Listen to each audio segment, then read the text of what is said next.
Yeah, ang matanong ko lang sa'yo, nung hindi pa dumating yung mga tao dito, anong ginagawa mo?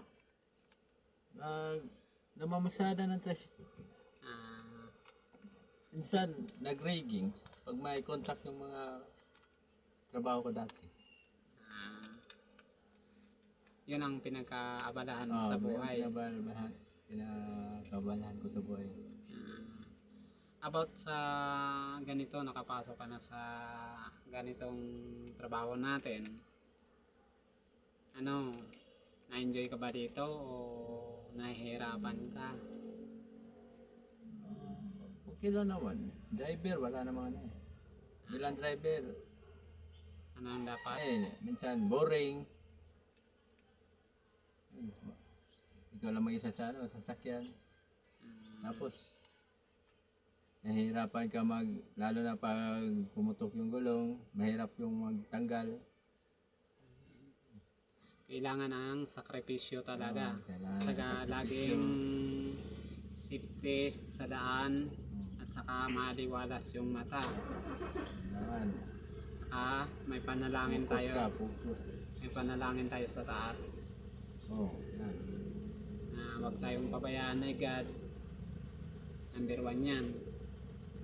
Kasi yung hanap buhay natin, para to sa pamilya natin. Yeah. Hindi lang pang sarili. At sa mga kasama natin sa trabaho, kailangan natin na magpakisama. Kasi ako, malayo ako. Paano tayo magkailala? Hindi naman tayo magkailala bilang kaibigan, katropa. Di ba? Diyan nagsisimula. Oh.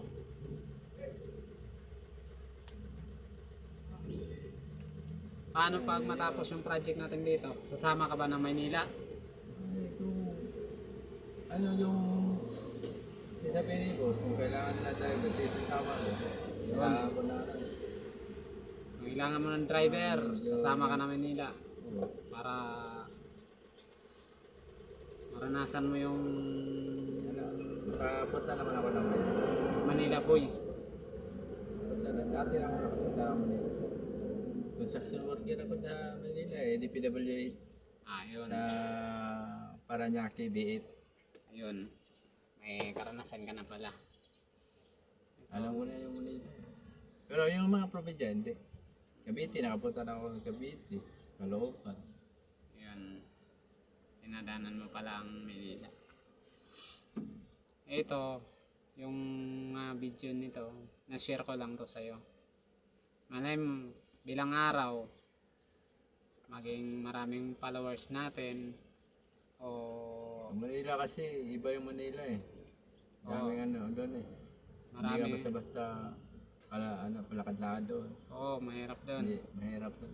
Kailangan doon, Dapat, Manila boy ka. kung Hindi ka- andun ka sa Manila, dapat may kasama ka taga doon, kakilala mo. Tama. Para alam mo yung mga klaseng tao, ano yan. Oo, hindi yung Matik na nga ako natanat sa Manila eh. hindi ka Nakasagupan na isang lasik. kailangan. Gusto ko sana palagan yun eh, kasi hindi ko naman siya siniko eh. Naglalakad lang ako, tapos sinabihan niya ako, siniko ko daw siya. Gusto ko na palagan eh. Sabi ng kasama ko, wag. Diba? Sa kanila to. Kailangan. Dumami yung labanan mo rin. Mahaba ang pasensya mo. Yun, nagpasensya na ako. Ako na yung nagsuot eh. Hindi ko sa kasalanan.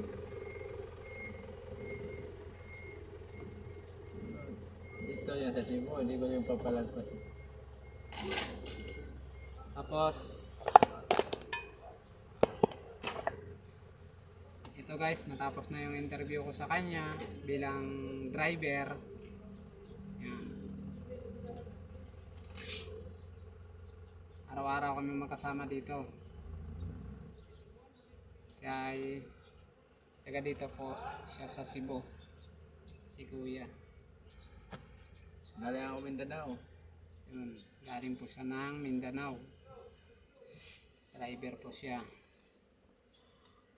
Pero mabait po siya.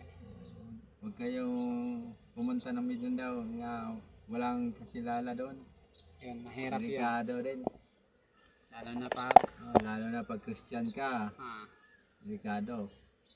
kailangan natin ay maging mabait tayo, mabait tayo sa kapwa. Para kaibigan. Para hindi tayo pabayaan.